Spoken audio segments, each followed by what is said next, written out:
고린도전서 4장 1절과 2절 여러분 잘 아시는 말씀입니다. 우리 함께 고린도전서 4장 1절과 2절 말씀 함께 봉독해 올리도록 하겠습니다. 다 같이 봉독하겠습니다. 시작. 사람이 마땅히 우리를 그리스도의 일꾼이요 하나님의 비밀을 맡은 자들로 여길지어다. 그리고 맡은 자들에게 구할 것은 충성이니라. 아멘. 오늘 말씀의 제목은요, 여보시오 어디 이런 사람 없어 라는 제목으로 함께 은혜를 나누기를 원합니다. 자, 우리 믿음의 선포 함께 할까요? 자, 믿음은 긍정적입니다. 믿음은 창조적입니다. 믿음은 소망적입니다. 나는 믿음의 사람입니다. 나는 주 안에서 행복합니다. 아멘. 믿음의 역사가 저와 여러분의 삶 가운데 있기를 주님의 이름으로 축원드립니다. 초나라 이야기입니다. 초나라와 함나라, 우리 장기판에 있는 그 둘 서로 싸우는 그 나라, 초나라를 세운 장왕의 이야기라고 합니다. 초나라의 장왕은 아주 대단한 사람이었습니다. 그런데 어찌된 일인지 그가 왕위에 오르자 나란 일은 돌보지 않고 술판만 벌였다고 합니다. 그리고 난 다음에 이렇게 말합니다. 누구라도 나에게 충신이죠, 충언이죠, 간언을 한다고 아무 혀를 놀리는 자가 있다면 내가 그 혀를 뽑아서 죽여버릴 것이다, 이렇게 이야기를 하고 계속해서 술판을 벌였다고 합니다. 이런 왕 앞에 자기의 목을 내놓고 3년 만에 간언한 사람이 있는데 그 사람이 바로 오거라고 합니다. 그가 왕에게 이렇게 말합니다. 초나라에는 새가 한 마리 있는데 3년 동안 지저긴 적도 날지도 않은 새가 있습니다. 무슨 새입니까? 그러자 왕이 대답합니다. 3년 동안 날지 않았으니 한 번 날았다 하면 멀리 치솟아 구름을 뚫고 올라갈 것이며 울었다 하면 세상 사람들 귀가 모두 뻥 뚫릴 울음을 우는 새 아니겠는가?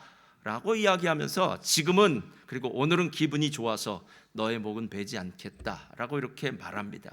그리고 난 다음에 계속 또 술판을 몇 달 동안 벌이고 나니까 이번에는 대부인 소종이 목숨을 내놓고 왕에게 이렇게 간언합니다. 왕이 왕노릇을 하지 않는다는 것은 나라에 왕이 없는 것이나 다름이 없고, 나라에 왕이 없다는 것은 나라가 없는 것이나 다름없습니다. 나라가 없고 왕이 없는데 신하가 무슨 소용이 있겠습니까? 허니 이 소종의 목숨도 헛개비입니다. 헛개비로 살 바에는 죽어서 이름이라도 남기는 것이 합당한 도리인 줄 압니다. 어서 소인을 죽여 주옵소서. 왕이 이 말을 듣고 난 다음에 드디어 그 입을 열어서 이렇게 말했다고 합니다. 드디어 이제 날개를 접은 새가 하늘로 날아올 때가 왔도다. 입을 담은 꾀꼬리가 봄날을 노래할 때가 왔도다. 대부소종은 이리 오너라. 실은 초나라의 장왕이 이토록 3년 동안 술판을 벌이면서 정치는 하지 않고 그렇게 했었던 이유는 정말 많은 사람들, 간신들이 있었는데 도대체 그 많은 간신들 중에서 나에게 충언을 해줄 수 있는 충성스러운 충신이 누구일까? 진짜 자기의 목숨을 내놓고 충언을 해줄 수 있는 사람은 누구일까? 라는 것을 알기 위해서 3년 동안 그 충신을 기다렸다고 합니다. 결국 오고와 소종은 초나라의 재상으로 임명이 되어서 이 초나라가 잘 이렇게 세워지는데 일조를 담당했다고 합니다. 여러분, 실제로 이 충성이라는 것, 이건 정말 중요합니다. 요즘도 우리 교회도 가끔 어떤 분들이 이런 연락을 해요. 혹시 멜번 순복음교회에서 일하고 싶으신 분 없냐고. 그래서 어떤 공장이라든가 어떤 일터라든가 식당이라든가 이런 곳에서 일할 사람을 좀 이렇게 구하는 구인이죠. 구인 광고를 좀 해줄 수 있는가라고 이렇게 부탁이 올 때가 있습니다. 실은 여기서 그 부탁을 들어주는 것은 그렇게 문제가 크진 않습니다. 왜냐하면 대부분 모든 집사님들이 바빠서 또 각자 나름대로 일이 있기 때문에 또 일자리가 많잖아요. 그러니까 그런 일을 제가 소개시켜 주는 것이지 누군가 필요하다면 그런 일을 소개시켜 줄 겁니다. 근데 제가 있었던 이 아르헨티나는 현지인 교회가 있었는데, 현지인 교회도 함께 했는데 가끔 어떤 집사님들이 종업원으로 현지인들을 종업원을 좀 이렇게 찾아줄 수 있겠느냐라고 이렇게 부탁이 올 때가 있어요.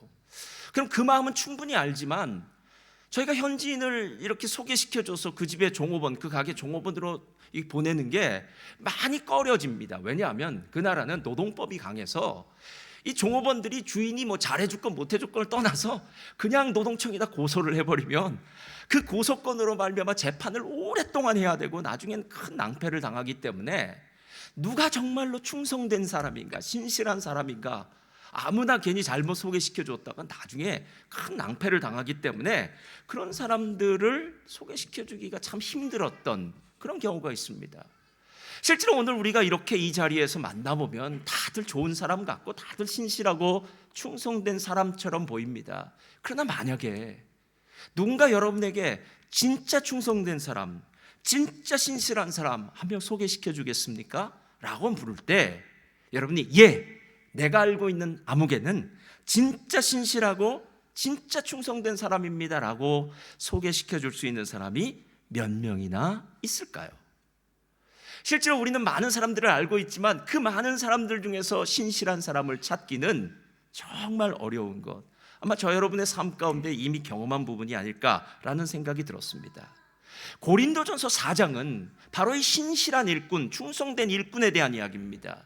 사람이 마땅히 우리를 그리스도의 일꾼이요 하나님의 비밀을 맡은 자로 여길지어다. 그리고 맡은 자들에게 구할 것은 충성이니라. 이 구절은 언제 제일 많이 썼냐면요, 임직식 할 때 이 구절 제일 많이 쓰고요, 그리고 대표 기도할 때 이 말 씁니다. 그래서 집사님들을 위해서 기도할 때 집사님들이 정말 하나님 앞에서 맡은 자들에게 구할 것은 충성이라고 하였사오니 우리 집사님들이 충성된 일꾼 되게 하여 주시옵소서, 이런 기도를 할 때 쓰는 구절입니다. 여러분, 우리가 정말 원하는, 우리가 바라고 소망하는 아름다운 교회, 훌륭한 교회, 좋은 교회는 어떤 교회입니까? 좋은 교회는 충성된 일꾼이 있는 교회가 아니겠습니까? 하나님의 신실한 종, 그리스도의 일꾼, 하나님의 비밀을 맡은 자들이 교회 안에서 이곳저곳에 포진해 있다면 그 교회는 정말 꿈의 교회, 하나님이 기뻐하시는 교회, 그리고 정말 영광스러운 교회가 아닐까라는 그런 생각이 들었습니다. 오늘 사도 바울이 자신들을 일컬어 그리스도의 일꾼이요 비밀을 맡은 자들이요 충성된 일꾼이라고 먼저 이야기하면서 사도 바울의 머릿속에서 지금 기억나는 한 사람이 있었을 것 같아요. 오늘 본문에는 그 이름이 나오지는 않습니다. 그러나 성경에서 하나님 앞에 제일 충성된 사람으로 이름이 올라가 있는 사람이 있는데 그게 누구냐면 바로 모세입니다. 모세는 진짜 충성스러운 사람이에요. 그래서 구약과 신약에 곳곳에 모세는 충성스러운 사환이었다, 충성스러운 종이었다, 충성스러운 일꾼이었다 라고 이렇게 이야기합니다. 민수기 12장에 보면 이 이야기가 나오는데요, 한번 펴주시겠어요? 다 같이 읽겠습니다. 시작. 내 종 모세와는 그렇지 아니하니 그는 내 온 집에 충성됨이라. 내 종 모세는 그렇지 아니함이니 모세는 온 집에 충성되었다라고 이렇게 얘기해요. 이게 민수기 12장의 이야기인데요, 여러분, 모두가 다 사람이 많다고 그 사람이 모두 다 정말 하나님이 원하는 사람은 아닐 수 있을 것 같아요. 모두가 다 목사라고 해서 다 훌륭한 목사는 아닐 수 있습니다. 모두가 다 성도라고 해서 훌륭한 성도가 아닐 수 있듯이 이 당시에 모두가 다 선지자였다고 훌륭한 선지자는 아니었던 것 같아요. 민수기 12장에는 모세가 굿수 여인을 취합니다. 아마 시보라가 죽고 굿수 여인을 취한 것 같은데 이방의 여인을 취한 모세를 옆에 있던 미리암과 아론이 비방하기 시작합니다. 그러면서 이렇게 얘기하는 거예요. 야, 모세만 선지자냐? 우리도 선지자야. 야, 모세만 하나님의 말씀 받았어? 아니야, 우리도 하나님의 말씀 받았어.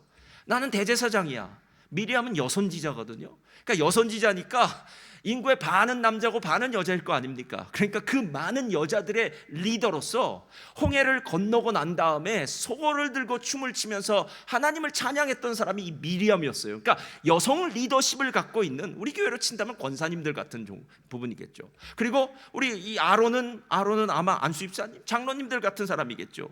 야, 우리도 하나님으로부터 말씀 받았어. 우리도 선지자야 라고 이야기합니다. 그랬더니 하나님이 이 셋을 회막문 앞에 불러다가 이렇게 말씀하십니다. 야, 니네 참 아무 말이나 막 한다. 내가 가끔 선지자들에게는 꿈이나 환상 같은 것으로 얘기를 해줄 수 있어. 그러나 모세는 틀려 라고 얘기해요. 모세는 얼굴과 얼굴을 대면하여 직접 얘기를 들었다는 거예요. 이건 무섭죠. 하나님의 얼굴을 대면할 수 있는 사람은 없습니다.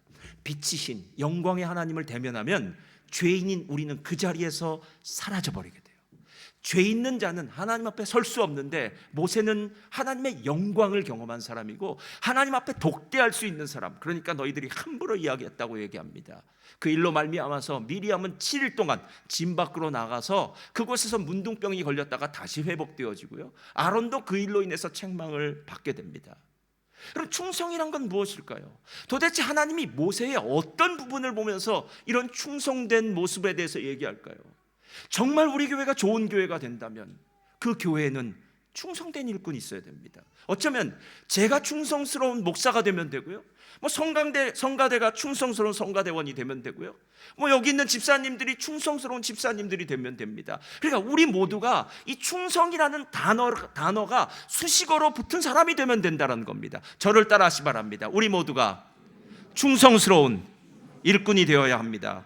이러면 됩니다. 그럼 충성은 무엇일까? 모세를 통해서 두 가지를 배웠는데요. 첫째로 다 같이 펴주세요. 다 같이 읽겠습니다. 시작. 충성은 하나님 편에 서는 것입니다. 자, 누구 편에 선다고요? 자, 아론과 미리암은 분명히 선지자였습니다. 훌륭한 사람이었습니다. 그러나 그들에게는 큰 오점이 있어요. 모세가 시내산에 올라가서 하나님께 율법을 받을 때 아론과 미리암은 산 아래에 있었습니다. 그때 이스라엘 백성들이 모세가 내려오는 것이 더 40일 동안이나 그 위에 있었으니까요, 답답한 거예요.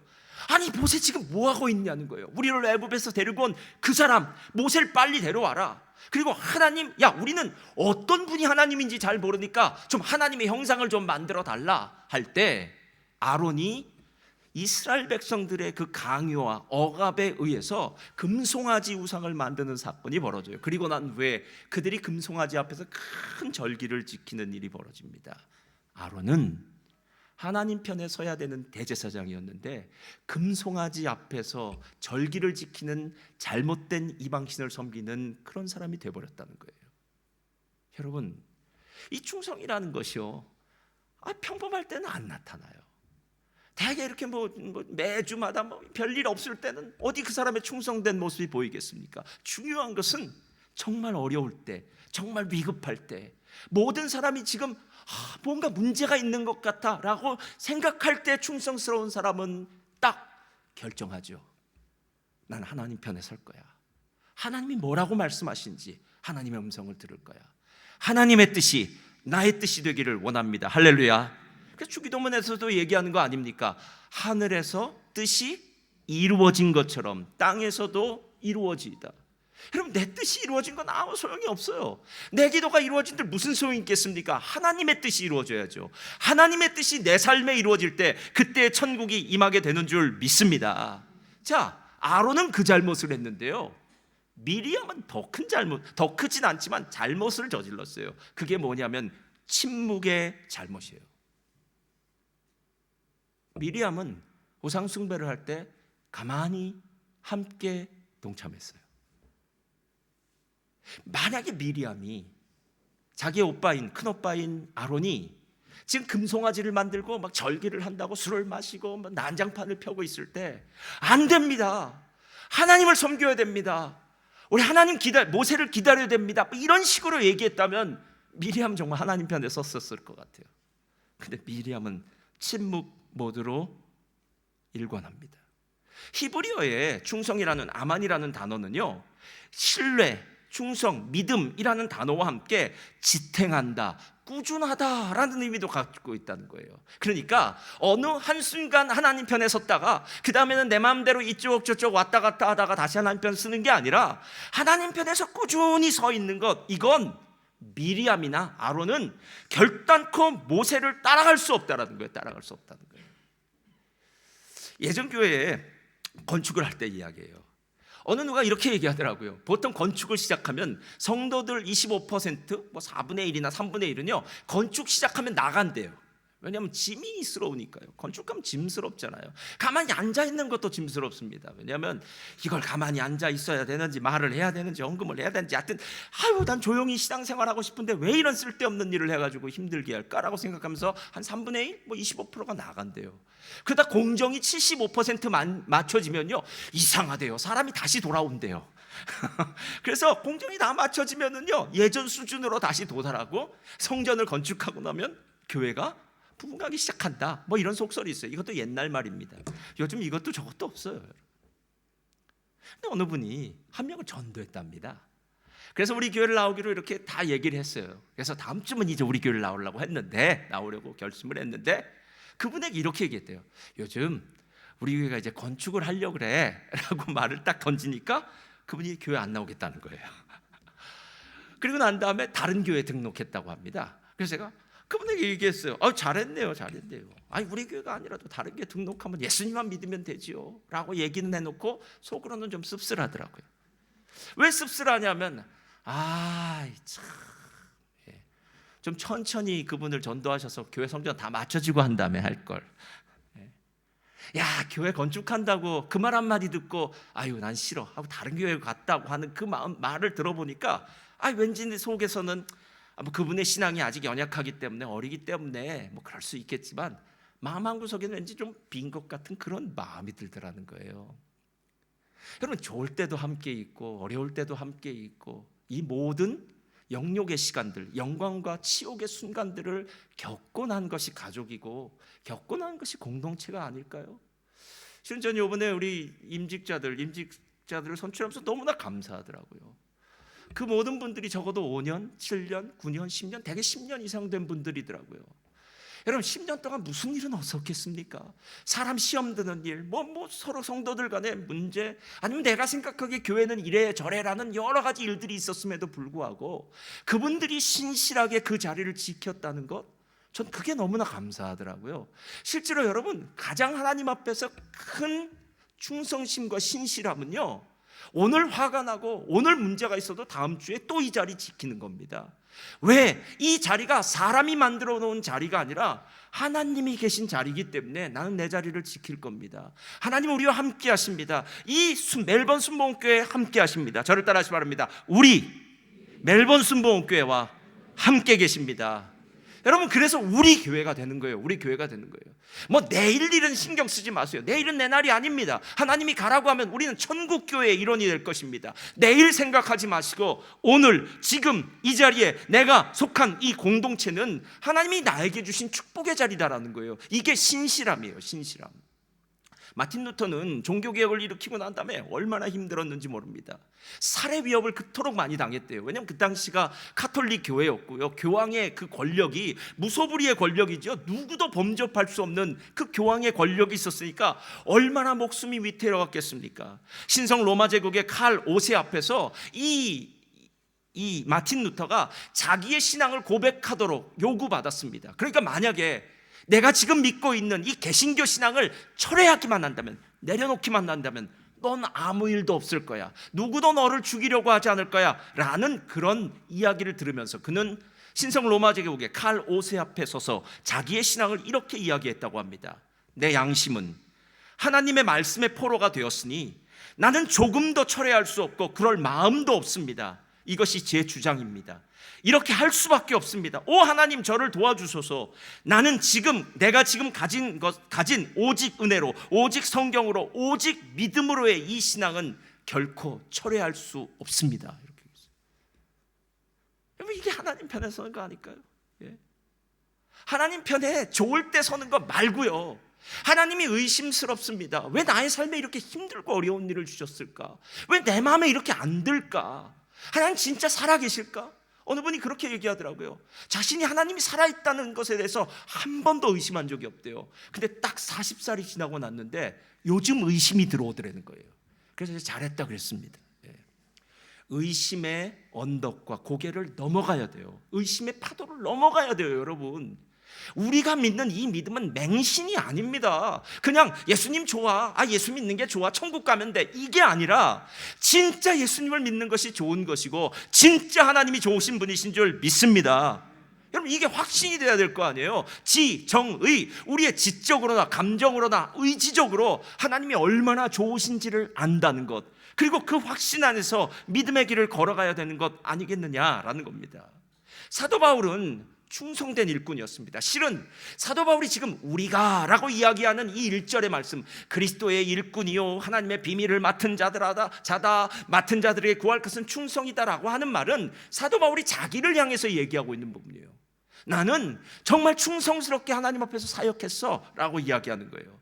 그런데 그 3장을 쭉 밑으로 내려가다 보면은요, 4장이죠. 4장을 내려가다 보면 11절부터 이렇게 이야기를 해요. 11절 다 같이 읽겠습니다. 시작.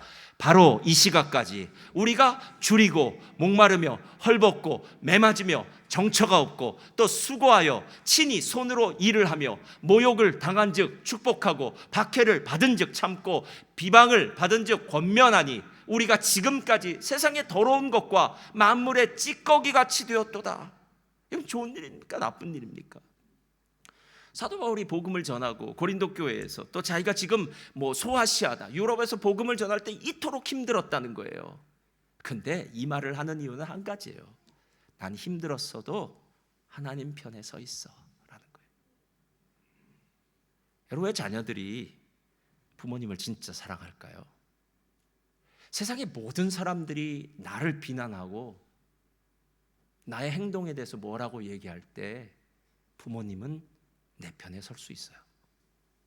그렇다고 해서 내 잘못을 그냥 덮어만 준다는 것이 아니라 부모님은 내 편이에요. 여러분, 이게 하나님이 우리 인간에게 주신 천륜 아니겠습니까?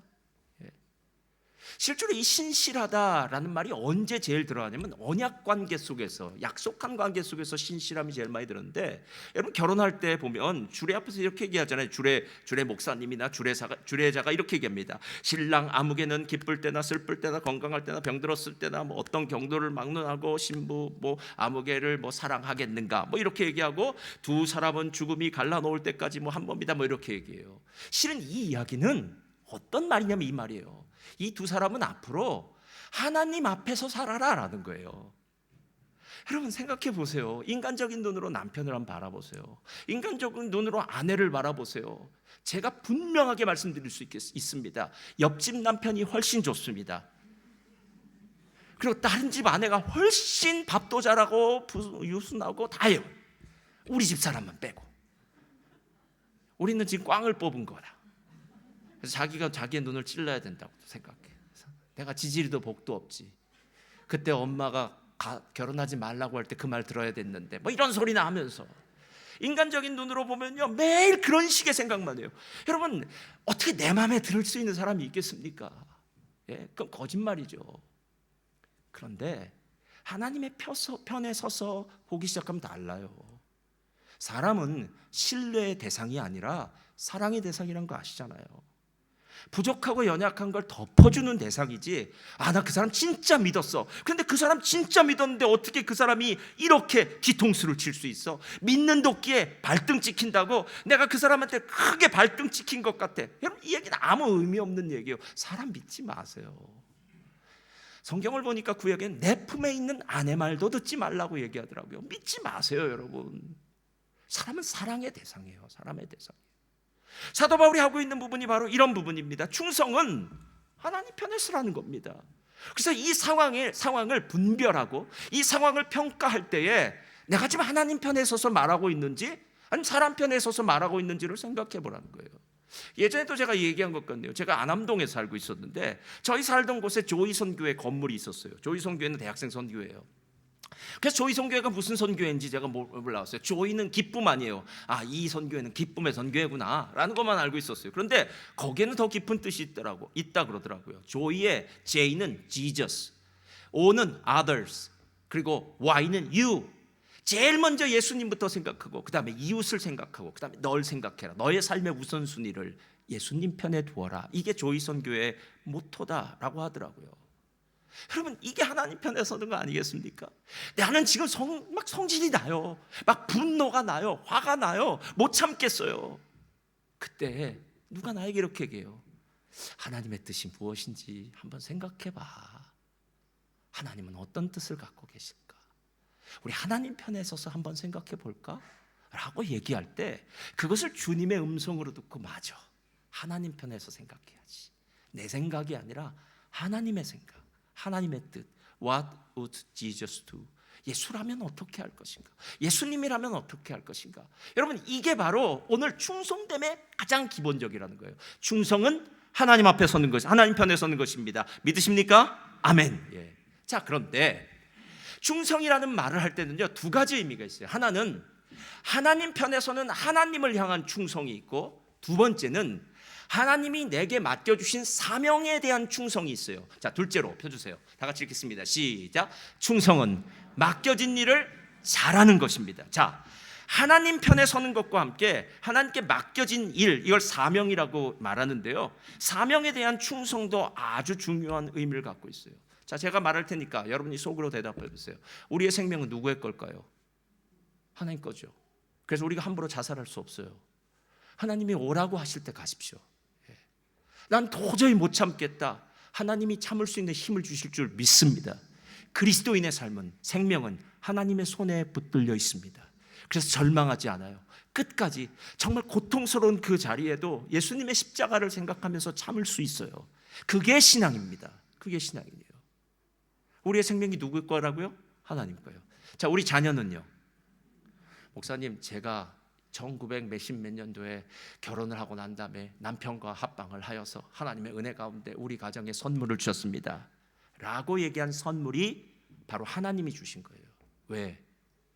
제가 기도를 많이 하는데요, 예전에 한의사가 그러더라고요. 예전에는 보약을 짓는 것 때문에 돈을 많이 벌었는데 요즘은 보약이 아니라 다이어트 한약을 짓느라고 돈을 번다고 그러더라고요. 야, 세상이 달라졌구나. 예전에는 애를 낳는 것이 그냥 뭐 그렇게 어려운 일은 아닌 것 같은데 우리 성도님들 중에서도 애 낳는 것이 힘든 분들이 계시더라고요. 예. 사람을 낳는 것이 아니라 하나님이 우리 가정에 냈다 하고 선물을 주신 거예요. 그래서 하나님의 선물이라고 생각하시기 때문에 교양과 훈계로 양육하고 하나님이 맡겨주신 책임을 감당하는 겁니다. 여러분, 만약 우리 자녀가 조금 어리석다고, 우리 자녀가 조금 문제가 있다고, 여러분 자녀 아닙니까? 하나님이 주신 선물이기 때문에 나를 위한 최고의 선물이라는 거예요. 자녀도 하나님이 주셨어요. 시간은요, 하나님이 주셨어요. 일자리 하나님이 주셨어요. 재능 하나님이 주셨어요. 물질 하나님이 주셨어요. 친구 하나님이 주셨어요. 건강 하나님이 주셨어요. 여러분이 이곳에 오기 위해서 타고 온 그 차 하나님이 주셨어요. 여러분이 어제 저녁에 주무셨던 그 집, 그 방, 그 침대 하나님이 주셨다고 이야기해요. 맞나요? 틀리나요? 어느 것도 우리가 노력하고 얻었다고 하는 얘기는 안 해요. 우리는 모든 것이 은혜, 모든 것이 은혜다라고 얘기해요. 왜? 생명이 있기 때문에 이 모든 것들이 가능했기 때문에 가장 근원적인 생명을 주신 하나님이 내 삶에 이런 것들도 채워주시는구나. 들에 핀 꽃을 보아라.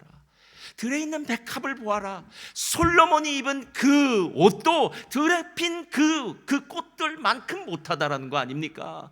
들에 있는 새들, 공중에 나는 새도 하나님이 먹이신다고 말씀하지 않으십니까? 하나님이 모든 것을 갖고 계시다는 거예요. 그렇다면 하나님이 나에게 주신 거라면 누구 뜻대로 사용해야 됩니까? 제가 묻겠습니다. 여러분의 시간 어떻게 사용하고 계십니까? 여러분의 물질 어떻게 사용하고 계십니까? 여러분, 실제로 우리가 하나님이 주신 은사, 재능, 모든 것들을 하나님의 뜻에 맞춰서, 주인의 뜻에 맞춰서 맡겨진 사명에 따라서 일을 하면 참 좋을 텐데, 하나님 편에 서는 것과 하나님이 주신 사명과는 별개의 삶을 사는 사람이 있는 거예요. 난 하나님 편에 서요. 그러나 내게 주신 것은 내 마음대로 합니다 라고 얘기해요. 여러분, 하나님이 우리에게 무언가를 맡겨주셨다고 할 때 쓰는 단어가 바로 청지기입니다. 청지기요. 청지기는 자기의 것이 아니에요, 여러분.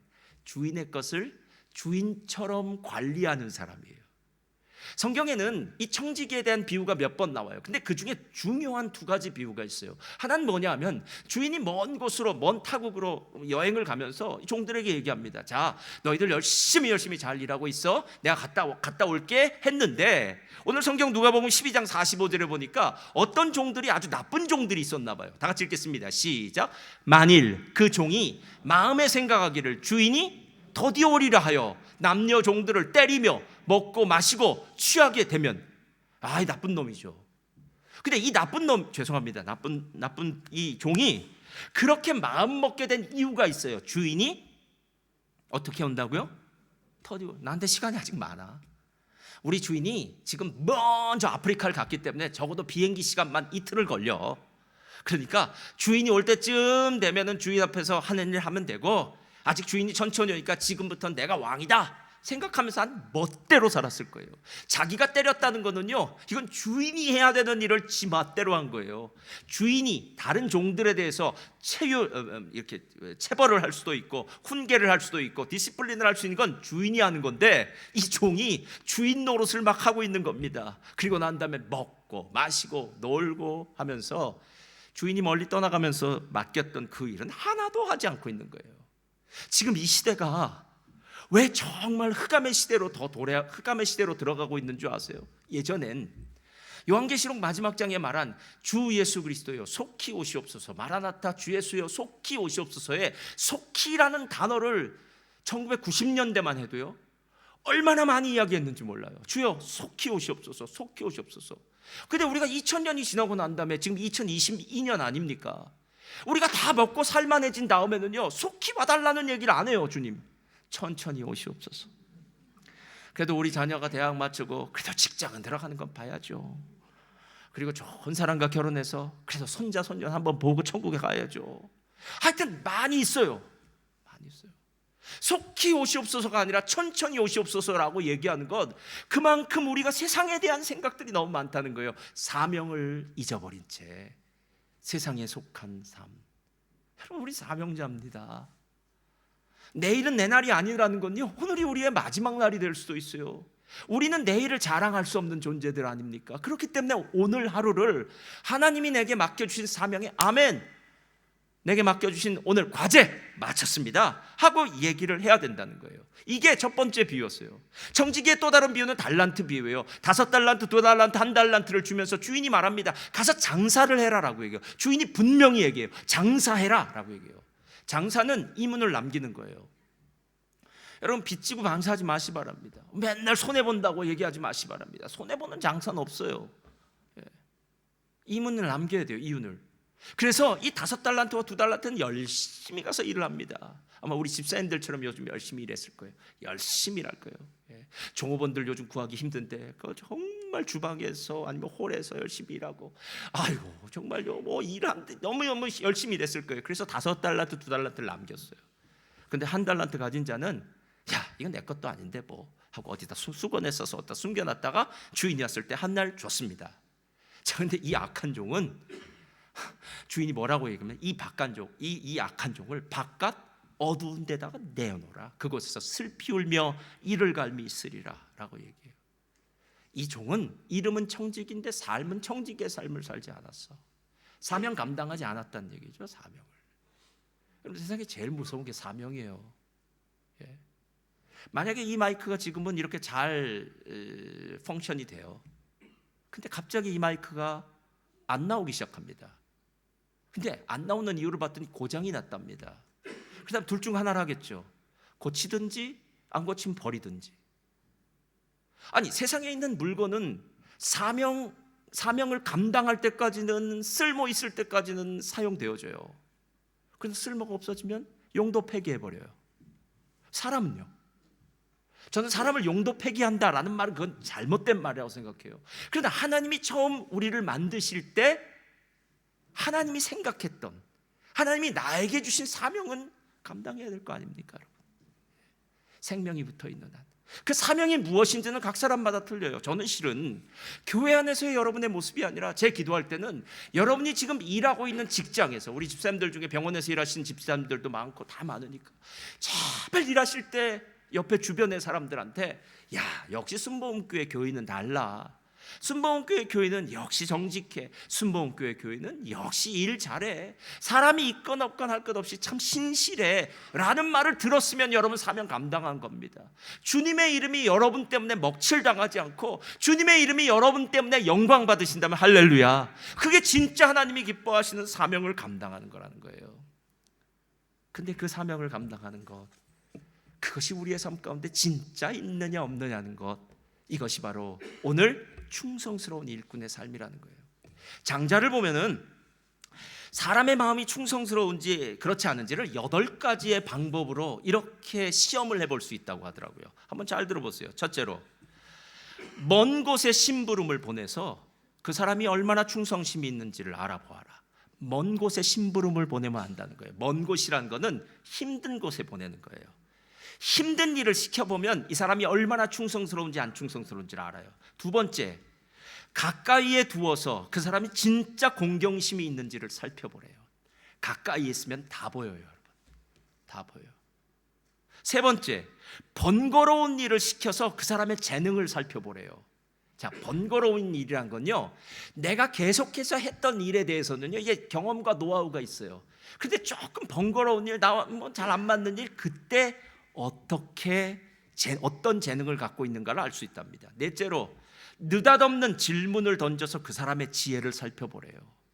그 사람이 그 어떤 일들을 어떻게 처리하는지. 다섯 번째, 급한 약속을 만들어서 그 사람의 신용을 살펴보고, 술에 취하게 하여서 절도를 살펴보고 그 사람이 얼마나 절도 있는 인생을 사는지. 일곱 번째, 재물을 맡겨서 그 사람의 어질미 얼마인지를 살펴보고. 여러분, 재물이 주어지면 그 사람의 인격이 나오잖아요.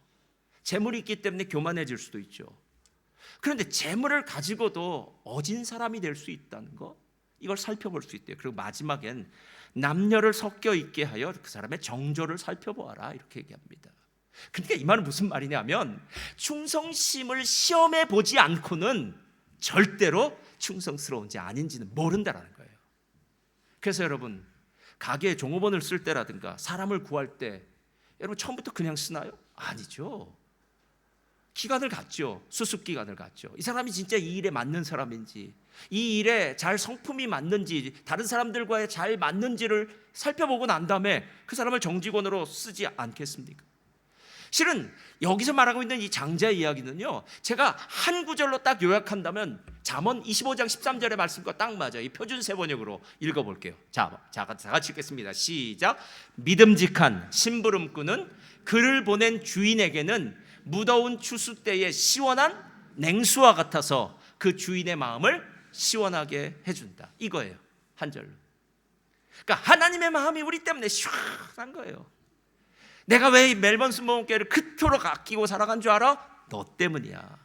자, 옆에 사람에게 얘기하겠습니다. 당신 때문에 하나님은 우리 교회를 보십니다. 다시요, 시작. 당신 때문에 하나님은 우리 교회를 보고 있습니다. 보고 계십니다. 여러분 때문에. 목사는 좀 바보 같을 수 있어요. 목사라고 다 말 잘하고 똑똑한 건 아니지 않습니까? 그런데 어느 성도님 한 분이 하나님 보시기에 정말 아름다운 신앙생활을 하고 있다면 그 성도님 때문에 하나님이 그 교회를 바라보고 계신다. 하나님의 임재연습, 로렌스 형제가 쓴 글이죠. 작은 소책자. 여러분 도서실에서 읽으셨을 거예요. 거기 보면 로렌스 수도사는요, 그 수도원의 주방에서 일하는 사람이었습니다. 그런데 처음에 이 로렌스 수도사 이야기는 더 재밌어요. 로렌스 수도사가 이제 주교의 명을 받들고 그 수도원에 들어갔답니다. 그랬더니 하도 허름한 수도사가 와서요, 당신 같은 사람은 저기 주방에서나 일하라고 그랬답니다. 그렇게 몇 달이 지났대요. 그리고 난 다음에 주교가 와서 내가 새로 보낸 저기 어딨냐고, 신부 어딨냐고 했더니 없다고, 신부님, 주교님 보내신 적 없습니다 라고 알아봤더니 지금 저 주방에서 일하고 있었던 그 로렌스 수도사였다는 겁니다. 자기가 그 성당에 신부로 왔음에도 불구하고 사람들이 알아보지 않고 자기를 허드렛 일을 시켜도 아무 말 하지 않고 그 자리에서 묵묵히 일하고 있는 것, 이게 충성 아니겠습니까? 잔티 앞으로 나와주시고요. 여러분, 다른 사람 볼 필요 없습니다. 다른 사람 얘기할 필요도 없습니다. 내가 만약에 충성스러운 일꾼이라면 하나님 나 때문에 우리 공동체를 하나님 놀라운 축복과 은혜로 함께 하실 줄 믿습니다. 우리 성도님들의 삶 가운데 내가 하나님 앞에 선 신앙, 내가 하나님 앞에 충성된 일꾼이 된 신앙, 오늘 사도 바울이 말하고 있는 맡은 자들에게 구할 것은 충성이니라 하는 이 놀라운 은혜가 저와 여러분들 가운데 있기를 주님의 이름으로 축원드립니다.